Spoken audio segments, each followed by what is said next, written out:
I'm going to speak now to the debaters, and I'm going to tell them what I look for. I think a good judge gives a few comments. It's always a little iffy because you can say something that can hamper a young debater and make them nervous and round. So I will say that these are just guidelines. If someone veers away from my paradigm, please don't worry, I'm very understanding. When you're a new debater, it can be very intimidating. So I'm the kind of person who really wants to uphold the activity and honor their experience today. So anything I say, I just want you, if you in round are thinking, oh gosh, she said this and I just did that, please don't worry. I just use these as guidelines. I tell you what's really important to me as a rule of thumb.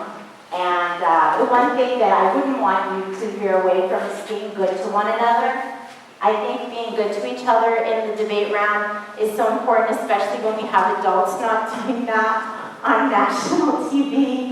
I think it's important that we set the example as an educational activity and teach those adults, what it comes down to. I know there's a lot of money backing our political candidates, and they have a lot to lose in terms of power. The loser and the winner has so much to gain, but I still think we mustn't compromise our integrity. So aggressive is good, but bullying is not, right? There's a difference. So being aggressive and having that perceptual dominance is wonderful, but there is a fine line. There's a point at which it becomes uncomfortable. And I'll speak to what makes a great speaker, because I think that kind of springboards into it.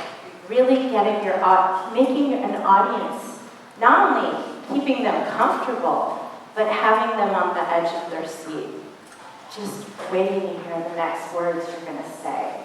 And that's when you've really reached high art, I think, in speaking, is when you have that ability not only to disarm them, to make them disarm, but to make them feel just so comfortable and just feel great about the experience. So be good to one another. Be clear in your arguments. Remember that I haven't parsed through the evidence. So if you're explaining a study, you want to explain for me, try to connect the dots for the judge, because I want to stay out of it as much as possible. In fact, in your crystallization at the end, your final speech, I always tell new judges that a really good reason for decision is the words of the students, of the debaters. It's the words that won the day. It's those words, those arguments that came forward that prevailed. If the judge is adding a lot that wasn't in the rounds, it's very confusing. So good crystallization should then be mirrored back in the reason for decision. So I chose, when I'm telling you who won, I should be giving you your arguments back, where the winning team is nodding and the losing team is probably sitting there going, no, she didn't understand what I meant, no. And the winning team is going, yep, that's just what I said. So the times when children go away going, what happened? What did that judge? Often they don't mean to insult the judge, because we teach them better than that. It's that the judge brings their own perceptions into it. There's a notion of tabula rasa that's very important in debate. This idea that I come to this with a blank slate.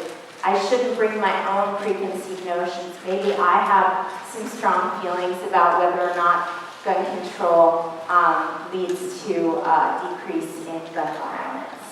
But that shouldn't be relevant today. I need to just listen to what they say and go on the merit of their arguments. And I've often voted for things that I was just cringing as I spoke my reason for decision. It's not who I really am, it's what I saw in the rounds. So anyhow, those are my comments. Do you have any questions for me? Yes? Are logical, emotional, or character arguments more important to you? I'm sorry? Are logical,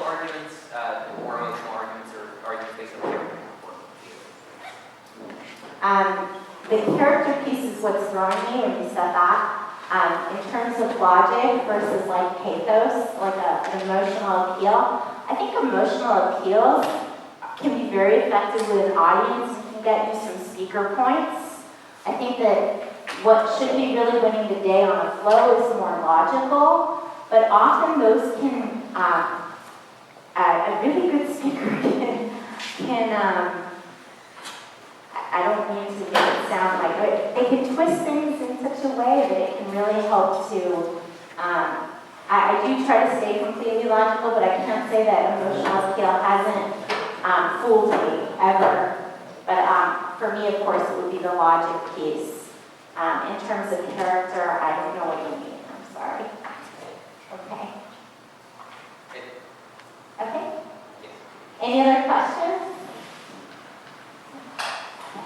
If you mean your credibility, like if you mean like how credible you are, your ethos, or something like that, I do love to see for speaker points good good vocabulary, and that's all great for speaks. But there's a varying range of ages, so for me, it's a little bit tricky to do the speaker points because, of course, somebody 12 or 13 is not going to be as well-spoken necessarily or as conversant and fluent and fluid as a 16-year-old, right? So I try to adjust for all that and be as fair as I can.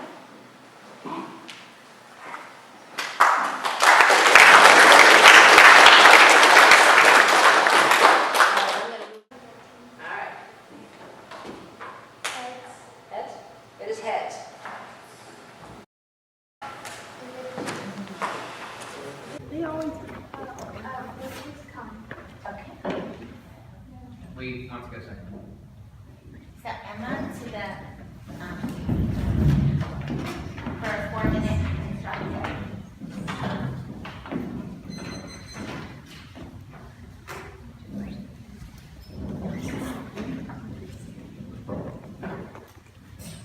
Judges ready?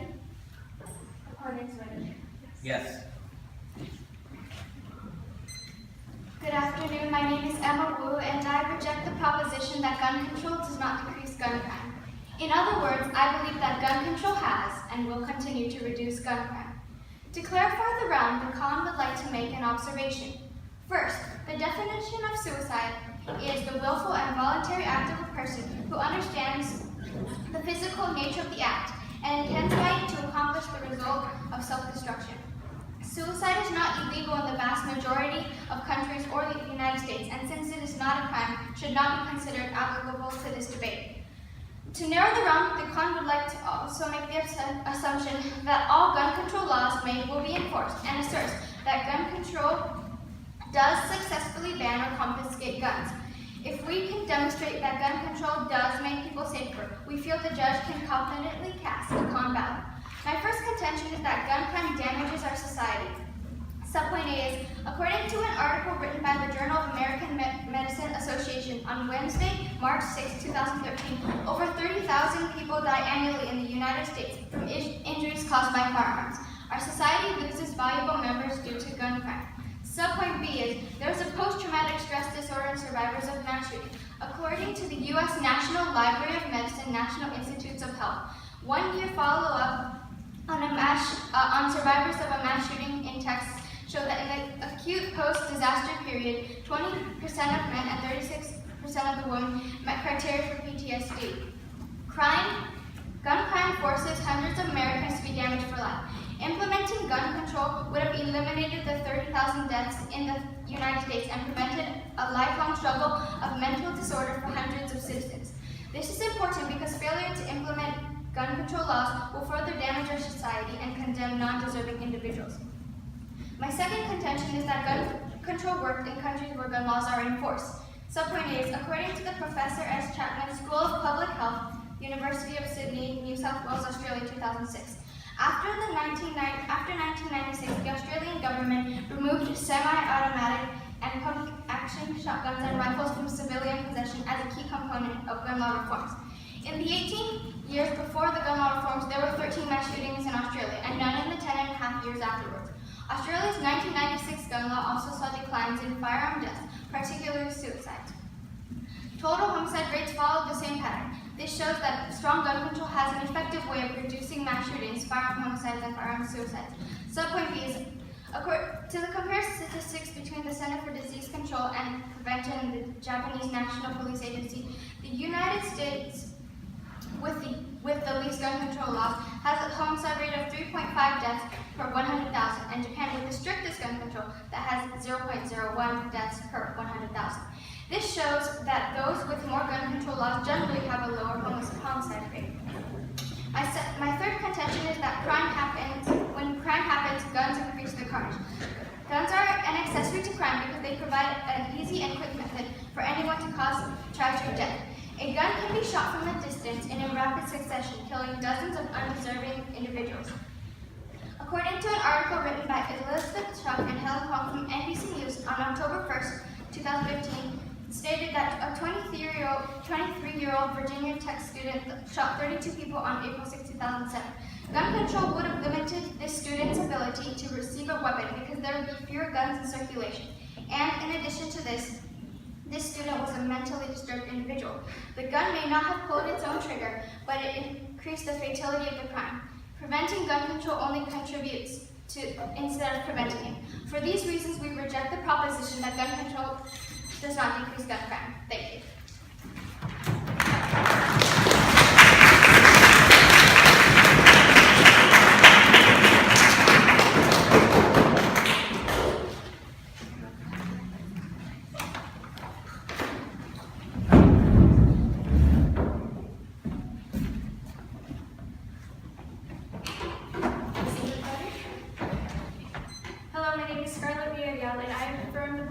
That gun control does not decrease gun crime.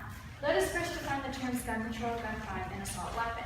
Gun control, as defined by the Merriam-Webster Dictionary, is the regulation of the selling, owning, and use of guns. Gun crime is any illegal activity involving a firearm, and an assault weapon is any of various automatic or semi-automatic firearms.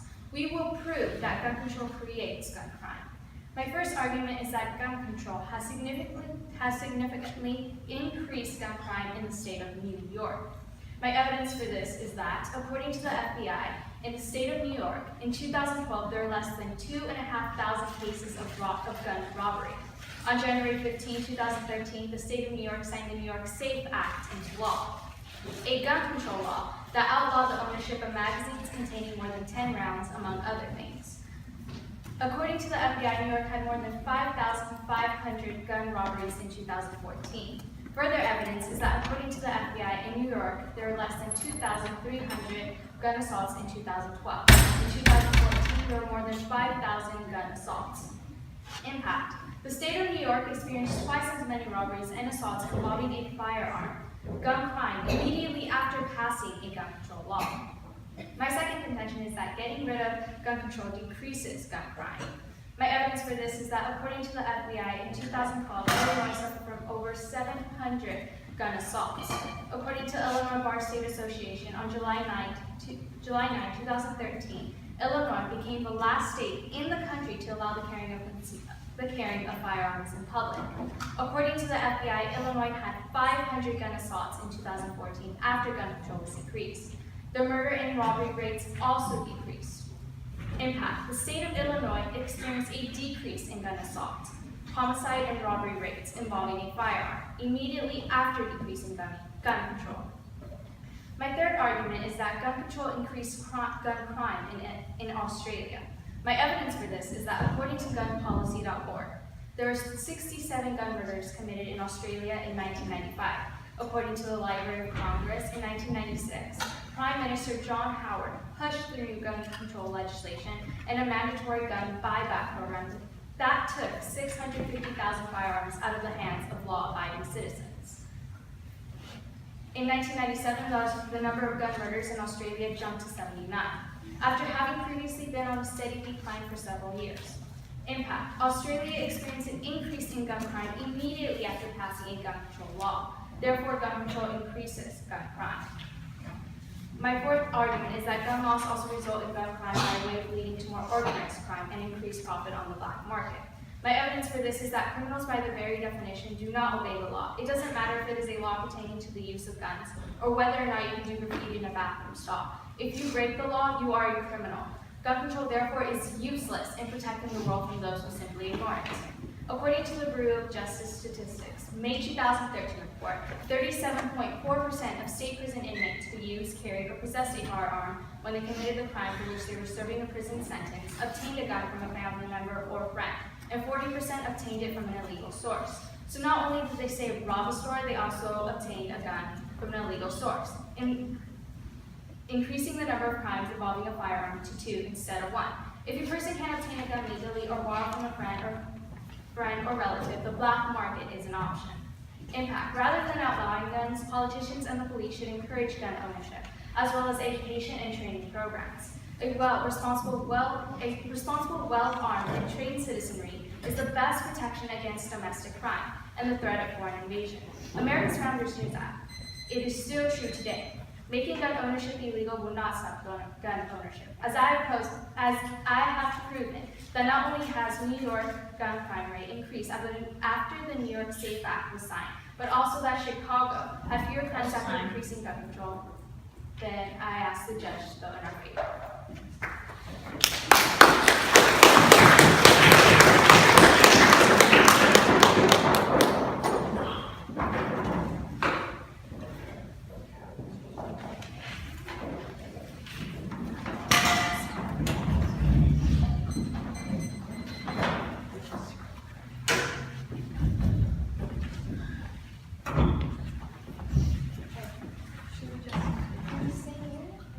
Just grab your microphone. Yes. May I ask a question? Yes. Okay, so you said suicide is the willful and voluntary act of a person who understands the physical nature of the acts and intends by it to accomplish self-destruction. Where's your source for that? It is from the Black's Law Dictionary. Black Law's Dictionary? Yes. Black's Law Dictionary. May I ask another question? Yes. You said something about PTSD and survivors of a mass shooting according to what source? According to the U.S. National Library of Medicine, National Institutes of Health. Okay. May I ask another question? No, may I ask you a question? This is actually very important.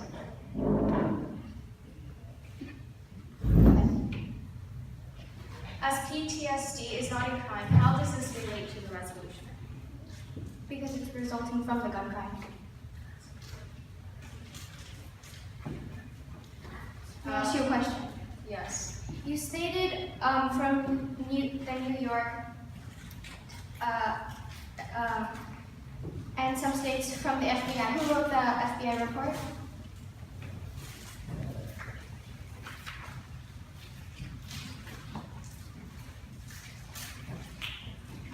The Federal Bureau of Investigation wrote that report.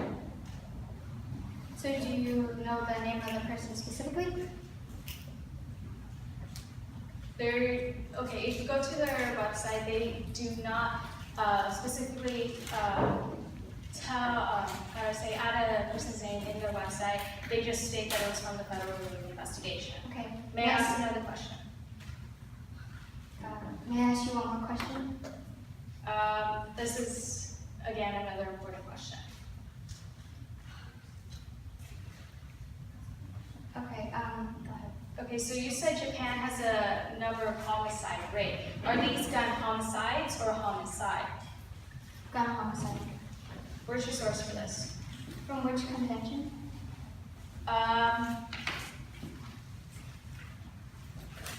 Your third contention. From NBC News. May I ask you a question? Yes. Can I see your evidence cards For which? For what? for all of your conventions? Actually, we are not allowed to give you evidence cards in this debate, so, because that's how a debate works, but if you would like evidence cards, I'll give it to you.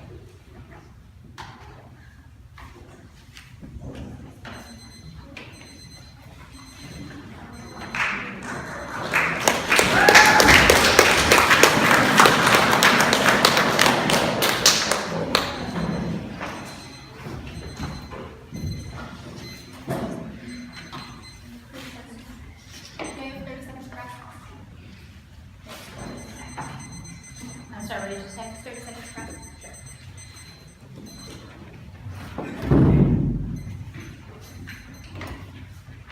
Sure.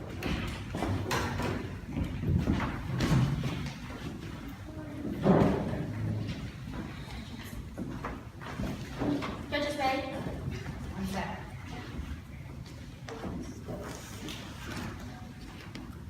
Yep. Opponents ready? Yes. Good afternoon, my name is Jennifer Nishimura, and I reject the proposition that gun control does not decrease gun crime. Their first contention was about New York, and that gun crime increased after the gun control laws. We believe this is a result of lack of enforcement of the gun control laws. As we stated in our observations, we believe that we need to assume that all gun control laws made need to be enforced. They also said in their third contention that gun control worked in Australia, but we have brought in evidence in our contentions. In the 18 years before gun law reforms, there were 13 mass shootings in Australia, and none in the 10 and a half years after. Australia's 1996 gun laws also saw a decline in firearm deaths, particularly suicides. This shows that strong gun control has been an effective way of reducing mass shootings and firearm homicides and firearm suicides.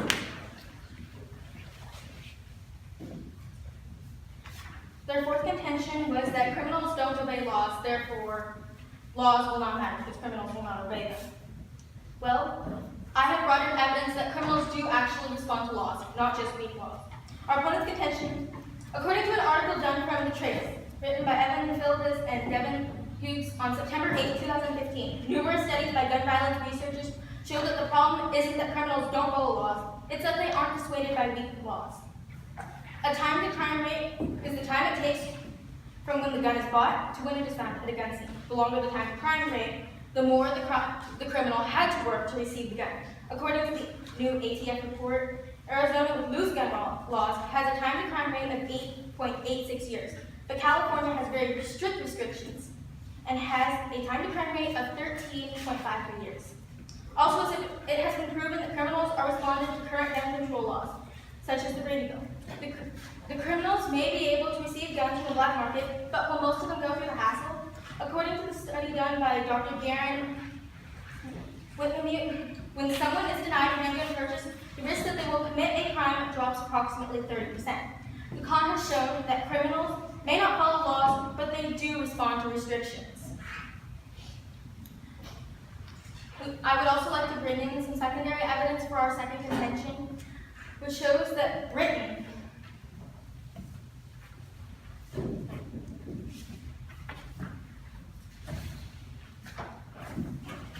would like to bring in the evidence to support our second contention that gun control worked in other countries.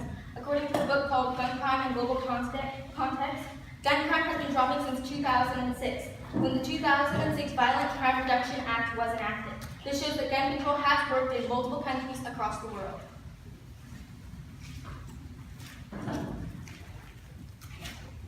I would like to refute their second contention that gun control decreases gun crime. Or that gun control does not decrease gun crime. This is because gun laws are not being enforced. If we had more police to enforce the gun control laws, then there would be less gun crime. For these reasons, I encourage the judge to cast a con ballot. Thank you.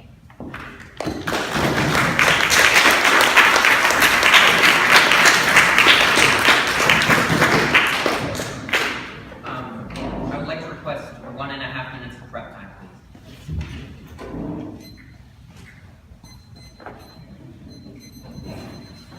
That's time.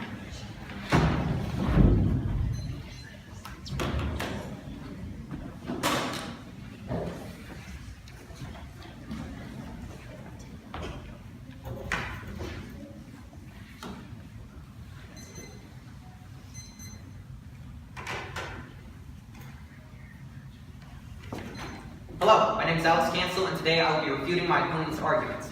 Now, I would like to begin this by addressing their definition regarding gun control, which is all gun control laws made will be enforced and assert that gun control ban does successfully ban or confiscate guns. I'd like to remind the judge that our resolution today is, does gun control reduce gun crime? That is factual resolution for, whether or not it works in the real world. So we shouldn't just imagine a perfect world according to the resolution where all gun control laws always work all the time and are always successful and no one ever gets guns through the black market. If we assume that, then they would certainly win. It's definitely a biased definition, and I would highly urge the judge to disregard that in favor of the definition in favor of the fact that we should acknowledge the fact that gun control doesn't always work. Now, I'd like to address their first argument. They said that gun crime damages our society. According to the Journal of the American Medicine Association, March 6, 2013, a certain number of people in America die annually due to firearms.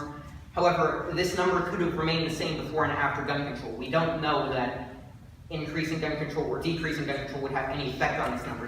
If we increase gun control, as they said, then it could be possible that people wouldn't no longer be able to defend themselves from felons with firearms, and therefore, because this is uncorrelated to the resolution, the judge should disregard that argument. They also made a mention regarding PTSD. However, having PTSD is not a crime, and therefore that evidence should be disregarded. In their second argument, they stated that gun control worked in other countries. However, in our fourth argument, we demonstrated that the rate of gun crime in Australia jumped immediately after gun control. They attempted to refute this by claiming that gun crime then went down in the years after. However, the fact of the matter is that in 1995, Australia suffered from 67 gun murders. In 1996, they introduced gun control, and in 1997, they suffered from 79 gun murders. And as to the reductions in gun crime after that, I would like to remind the judge that gun crime in Australia was already on the decline before that gun control law was instated. In my opponent's third argument, they stated some things from Japan.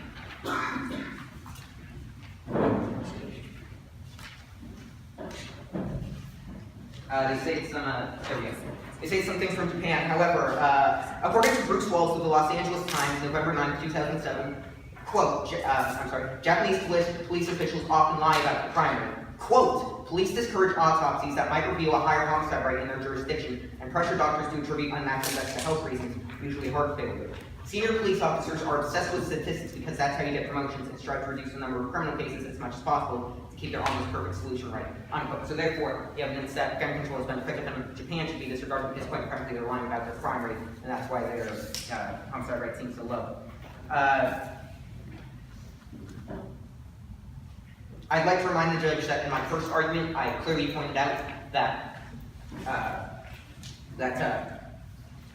before and after gun control was enacted, there was a huge jump in crime rate. Crime rate in regards to robberies and assaults involving firearms in New York doubled after gun control was enacted in New York in 2013 as per the New York SAFE Act. After concealed carry, which loosened gun control, was legalized in Illinois, my second contention, there were 200 fewer murders committed with a firearm, which was a drop of about 33%. And for these reasons, for the facts that my evidence is based on actual facts and is actually correlated with when gun control was passed, I believe that the judge agreed with me should vote for my side in this debate. Thank you.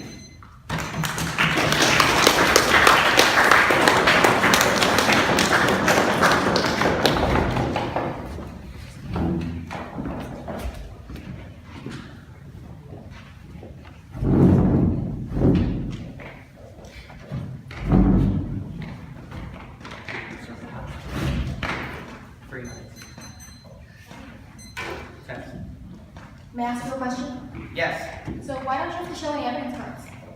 Well, we do have evidence cards. If you would like me to give a specific quotation on that evidence, such as, you could ask me, what is your evidence that New York actually passed these laws, and I would quote it to you, but in order to keep this evidence in my hands, I would like to refrain from physically handing it over to you. So in other words, I will never know if you're lying or not. No, all you need to do, I'm sorry? I will never If you know would if like you're to lying or know. not because I can't see your evidence cards. Or you could ask me, and I will explain the evidence card to you. But I have to see it on actual paper copied from the web. Well, if you see it on paper, that means the judge can't see it on paper, so then the judge doesn't know whether or not I'm lying. But if you would like to ask me what my evidence or the source for my evidence, then I will verbally state it to you in such a manner that the judge can also hear it. So you're saying the judge may not see your evidence cards, therefore you will not be able to make. I'm stating that if you would like information on my evidence, to verbally question me on it so that the judge may also be privy to that evidence, rather than it being privately attributed to your eyes only. I'm perfectly fine with you showing your evidence cards to the judge. Well, what evidence would you like to be informed about? I would like to see your evidence cards so that I can see exactly what you have. Which evidence card? Under what topic? All of them.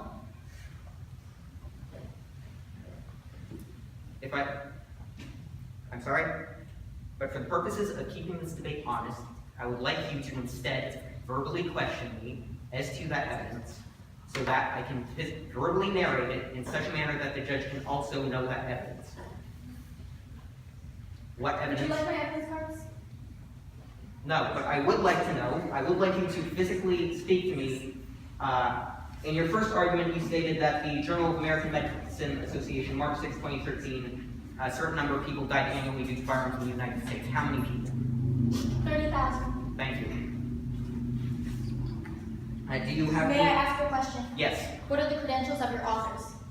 The Federal Bureau of Investigation does not have an author for its uniform crime report. It is instead corroborated by the entire Federal Bureau of Investigation, a government agency which is charged with finding out how many murders were committed, how many violent crimes were committed in such and such year, and with what weapons. Okay. What about gun policy? Gunpolicy.org is a subsidiary of the University of Sydney. And the author is? It does not have a specific author. So we don't know who wrote it. The University of Sydney corroborates it, authorizes it. But you don't know who wrote it, so I can't trust your sources. I believe that it is in the hands of the judge to decide whether or not my sources are reliable, and I believe that it is reasonable to accept the University of Sydney, Australia's credentials as acceptable. Without an author. Thank you. Thank you.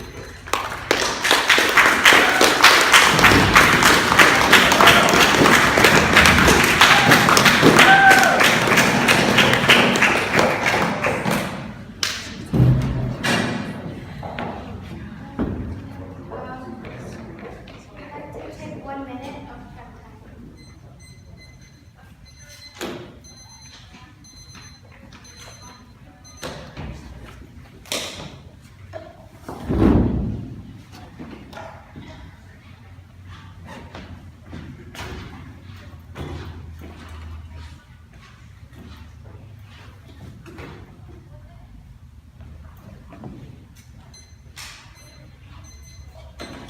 I'll be going over a few points before we continue on.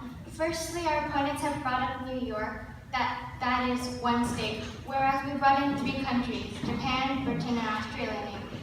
They also stated the FBI, and they refused to let us see their evidence cards, which we were not able to trust their sources in that matter either. In addition to this, on gunpolicy.org, they said that they also did not have any offer there either. If we can demonstrate that gun control does make people safer by implementing stricter gun laws, then the judge should confidently cast a con ballot. Our first contention was that gun crime is a threat to society.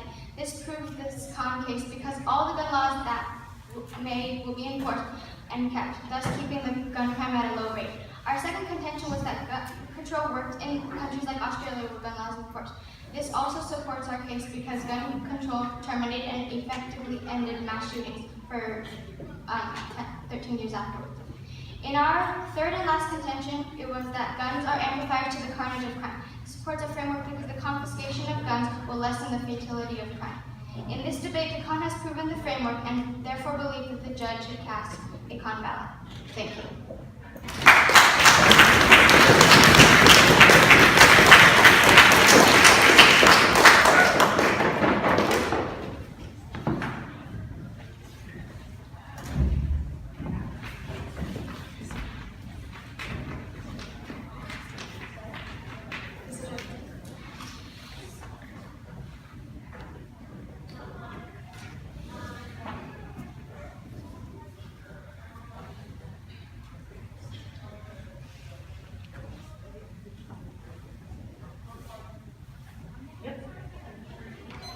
Hello, my name is Scarlett, and I will be summarizing this part of the debate. My opponents claim in the first contention that gun crime damages society. We proved in our first contention, based on evidence from the FBI, gun crime increased in New York immediately after gun control laws were passed. They claimed in their second contention gun control works in other countries. We proved in our second argument that the FBI proved repealing gun control legislation decreased gun crime in Illinois. They claimed in the third argument that Japan has less gun crime than the United States. We proved in our third argument that based on evidence from the University of Sydney, among others, gun crime increased in Australia immediately after increasing gun control. We proved in our fourth argument that gun control does not prevent criminals from obtaining guns and leads to an increase in organized crime, thus increasing gun crime. I would also like to add during the rebuttal, my partner cited evidence from the Los Angeles Times that disproved their third argument because it demonstrates that Japan lies about its crime rate, which is why its gun crime rate is lower. I would therefore like to ask the judge to cast the pro ballot. Thank you.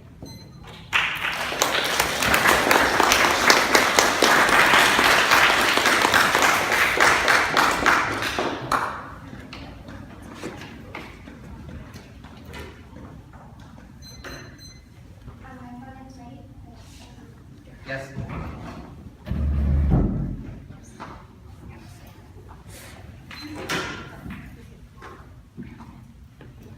May I ask you a question?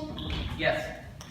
You stated the University of Sydney in one of your contentions. Which year was that written in? The University of Sydney's information on the amount of gun crime annually is constantly updated. It's not a single published article, but rather a constantly So evolving. when was the last time it was updated? I do not know, but I can confirm it is sometime this year based on the fact that I have evidence from the previous year. But you don't know that. I do not know the exact date it was published. It does not have an exact publishing date. I would also like to add that its evidence was corroborated by the Australian Bureau of Justice Statistics in a report from 1999.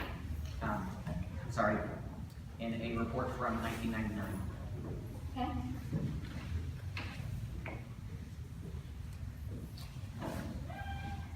I'd like to ask you for what is your evidence for Illinois? My evidence for Illinois.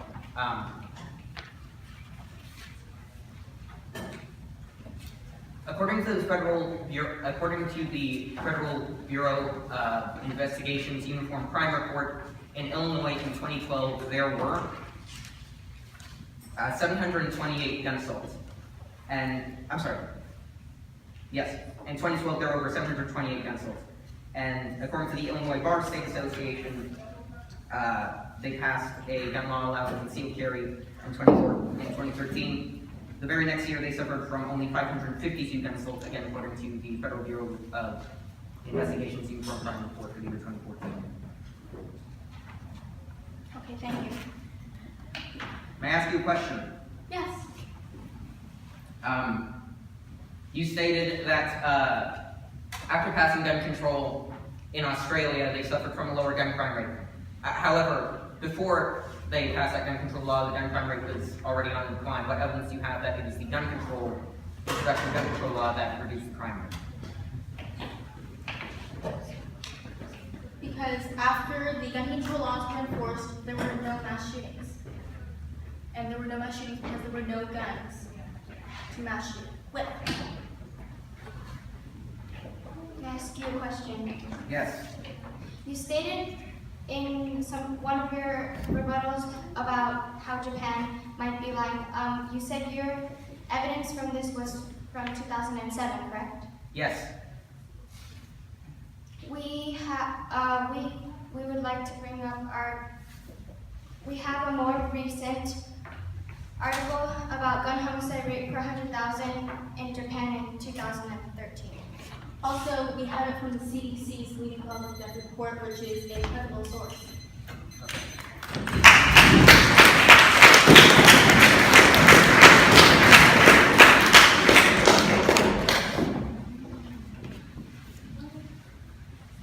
Is the judge ready? One second.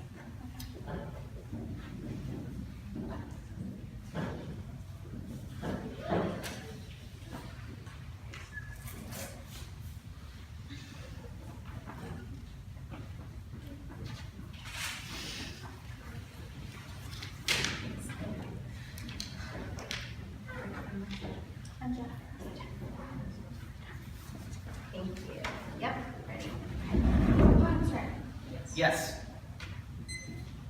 Good afternoon. I am here to focus on the main points, and I will be explaining some of the main points of this debate. First of all, their first contention is that gun control did not work in New York or Illinois, but we brought in 3 countries instead of 2 small states, and 3 countries is a lot bigger than states.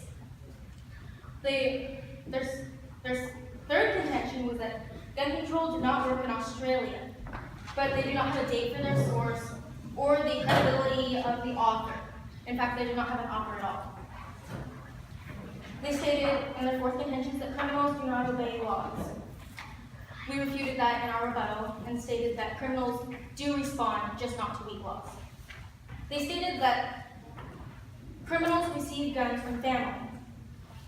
Well, if we implement gun control, because we stated that gun control is the banning of guns, and they never refuted that, then there will be no guns from families, because families will not have guns, or they will not be able to obtain guns legally. They refuted our argument by saying that we would have to have a perfect world if gun control laws were enforced, but they failed to recognize that the resolution says decreasing gun crime. We would like to decrease gun crime, not complete. And we understand that it will not ever be eliminated altogether. They state their evidence against us was that PTSD does not relate to this debate. PTSD does relate to this debate because it shows the cause of gun crime and what will happen if you do not implement our side of the debate. They stated that Australia, they refuted our evidence about Japan and stated that police are lying with a biased liberal source, the Los Angeles Times. And their evidence for Australia was for 1 year after the ban. And it takes a while for the guns to finally be filtered from the system. We believe that we won this debate because we supported our evidence, because we offered them evidence, and we urged the judge to cast a gun ballot.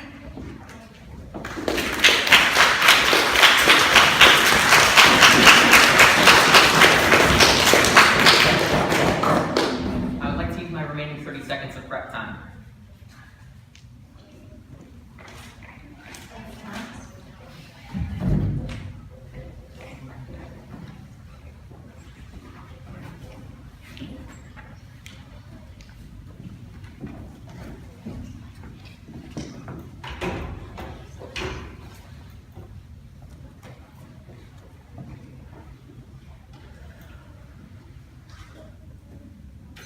I would like to perform this final focus as a final focus should be done by addressing the primary reason, the primary cause, difference between our 2 debates, why my team won and why their team lost.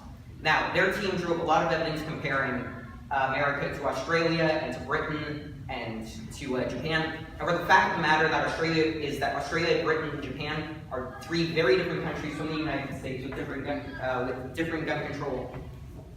With different cultures, different law enforcement agencies.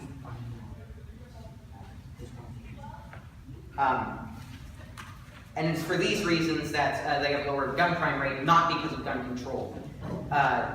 Whereas in my argument, such as in the New York argument, my first argument, we clearly showed that in 2012 there were 2,500 robberies and about as many assaults. In 2013, the gun law was passed, and in 2014 there were 5,000 robberies and assaults, which is double the number.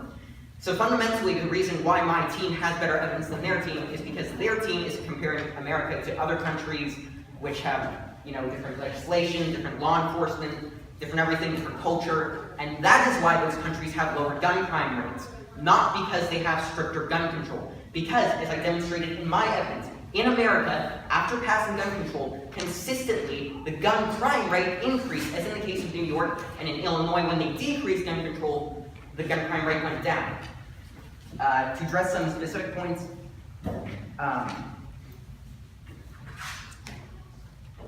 they say that PTSD somehow relates to this debate. However, again, I would like to remind the judge today, firmly, that our resolution is, does gun control reduce gun crime? Not is gun control morally correct, not does gun control cause tragic psychological damage to individuals, but we are arguing, is it effective in reducing gun crime? And as I demonstrated in my debate, after passing gun control, gun crime went up, And they're basically compared our nation to other nations which fundamentally have lower gun crime rates, not because of gun control, but because of different cultural reasons.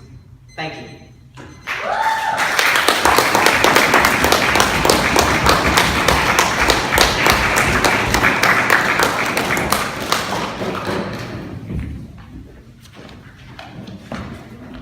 I'll need a few minutes to review. So the judge is going to take a few minutes to calculate the ballot and weigh her decision, and then she will announce the results, provide speaker points to the debaters, and give them a little feedback on their debate. Did they do a great job, those?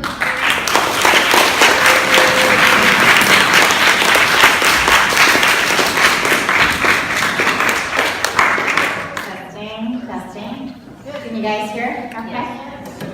So I'll make a few comments and then explain how I arrived at my decision. I'm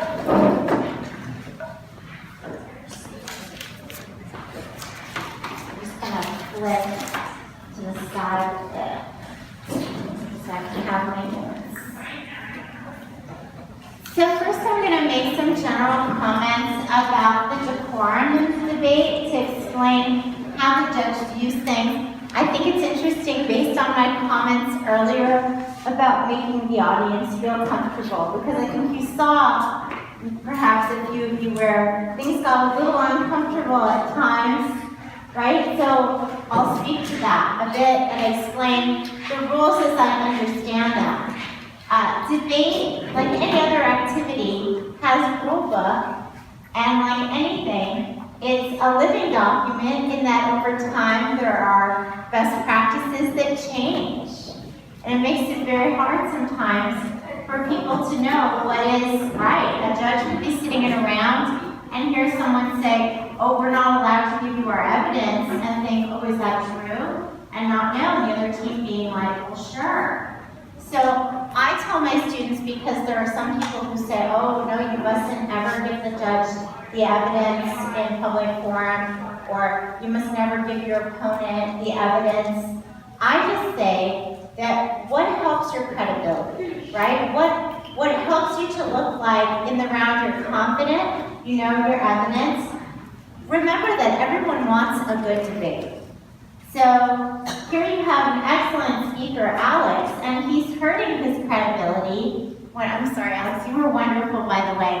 I'm using this as a learning tool. I hope you'll forgive me if my comments seem harsh, because you guys did such a wonderful job, so I do want to preface what I'm about to say. But you saw him hurt his credibility when he doesn't want to hand over the paper. And the other team becomes a bit indignant. And I always tell my students, what do you have to lose? You know your evidence, you're confident about your case. Give them the paper during their prep time. Let them look at your arguments. Maybe they will think of a good argument. Let's say you're working, but what if they think of a really good answer? Well, then you'll make an answer back, because that's debate, right? And it'll make for a good debate. So anything that makes for a good debate, I encourage. So him wanting to withhold his evidence, as you saw, we kind of got a little uncomfortable. Like, what's going on? And if you didn't know the rule, you were just as uncomfortable when, sorry, is it Jennifer? When Jennifer was trying to get the evidence. No, give us the evidence. We're allowed to see the evidence. So again, what would have put everyone at ease in the room, right? And what would have made for more education is if he handed her the paper.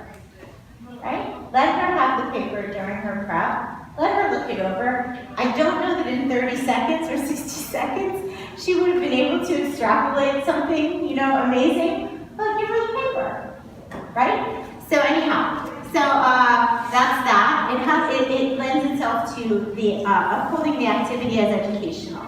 And then there is mention of lying, which immediately, I don't know about you, but I'm like, wait, what? Is somebody being accused of lying now? Again, that can be viewed as ad hominem. They're new to debate, so we call it an ad hominem argument, in that you're really questioning that person's honor, right, and integrity. So it's something that you want to shy away from, right? How do I know if you're not lying? Well, if we're here lying today, then what's the point? Right? So it's just, again, they're new debaters and they don't know what to say. And they feel like, why why aren't you handing me the paper? So I understand. In terms of common practice, some circuits allow for the evidence to go back and forth, and some really don't want it. So it's something I didn't cover in my paradigm, so they didn't know where I stood. So these things come up, and how they handle themselves is important. And I don't think things got, they didn't wrestle each other to the ground. It was okay. But I just wanted to mention those things. In terms of, another thing I wanted to talk about is argument from authority. Argument from authority, they're citing sources like the FBI or some kind of document that an institution put together that they found online. And argument from authority has the word author in it. So if they can have an author, I was impressed that they were asking for an author, because it shows that our best research out there, right? The best research out there is authors, people who stand by their name and by their research and by their work, and they put their papers, they get their papers published in scholarly documents that we then can sort of hunt down. For middle school programs and high school programs all across the country, many of us are at a disadvantage if we can't afford some of the search engines. I tell my kids, don't pay, $49 for a quarterly, it's just, we'll make do without. So it is hard sometimes to get those authors who are experts in their field. But I was impressed with them trying to find argument from authority authors, right? She's saying, who wrote this?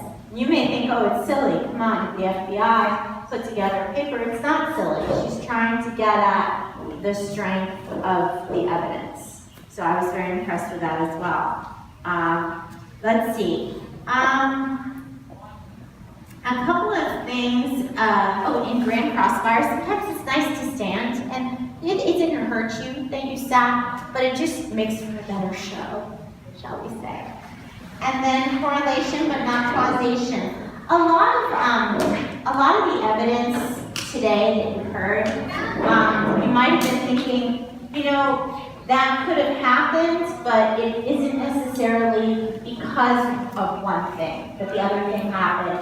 Did anyone think that at one time or another in the debate? Great. Well, I tell my students, the ancient Aztec, they had a practice where they found that if they threw a beautiful woman into the volcano at winter time, they found that it rained a lot in spring.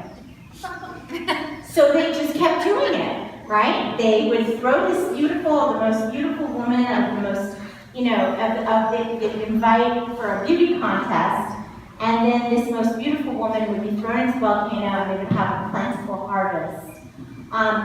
And so these things, we have to remember there can be other factors. And so I was looking to have them ask that, and at the very end, I think you heard Alex maybe mention something about how do we know that it's because of one thing that the other is happening. So that was nice to see that happen towards the end. But it should be going on throughout the debate. How do we know that it's not just correlation, that there is causation, that one factor is causing the other? So that's just an important comment, something to think about in debate. So the debate for me came down to one essential issue, and that revolved around the wording of the resolution. Each side had evidence.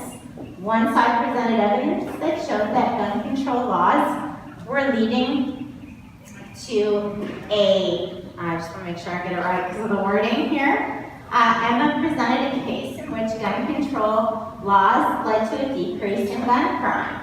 And the other team brought forth evidence that showed that gun control laws actually led to an increase in gun crime. So for me, that evidence was central to me making my decision.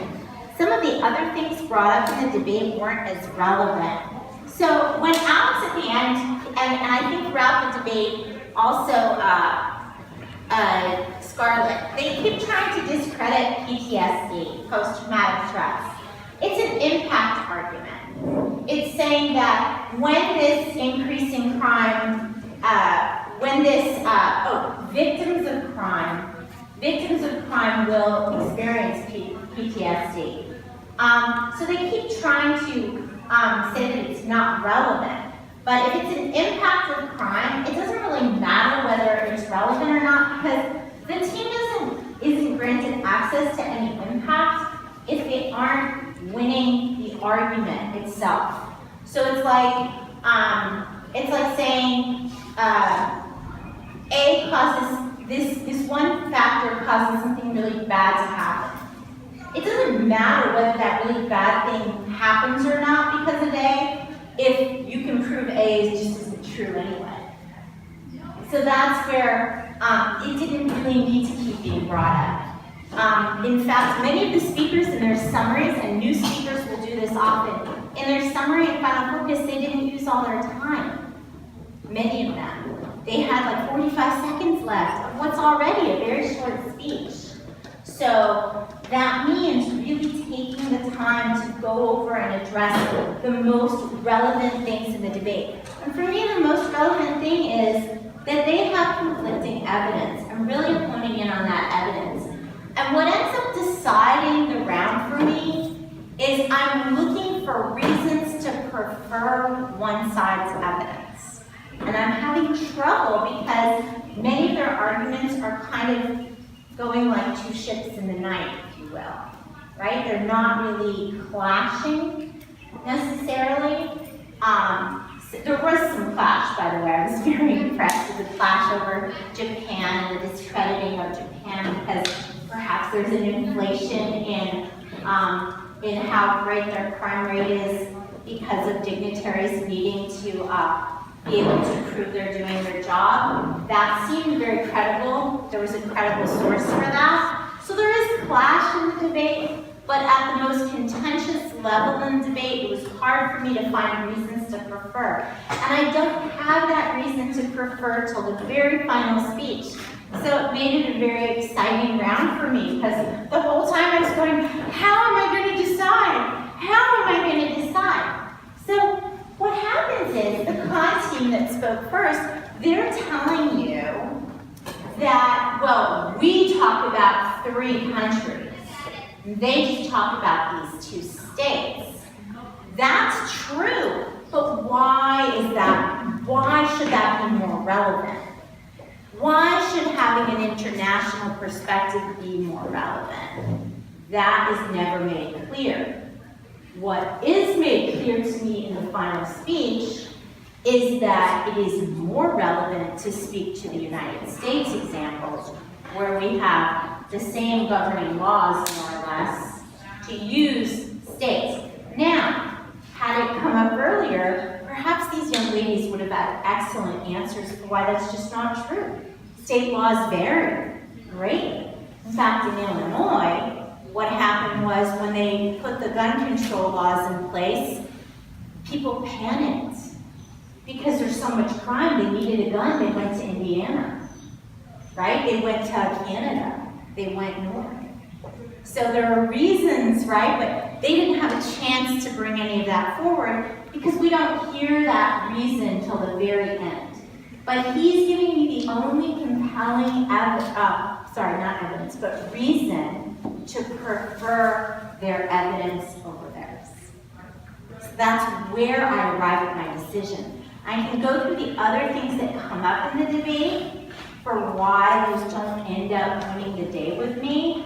But in issuing my decision, I decide to look to New York, and I decide to look to Illinois, even though I just told you why I wouldn't normally, right? I wouldn't. But I do, based on this round, I look to New York and I look to Illinois because I have no reason to prefer the girls' international evidence. And that's how I arrived at my decision. So I voted for the proposition in this room.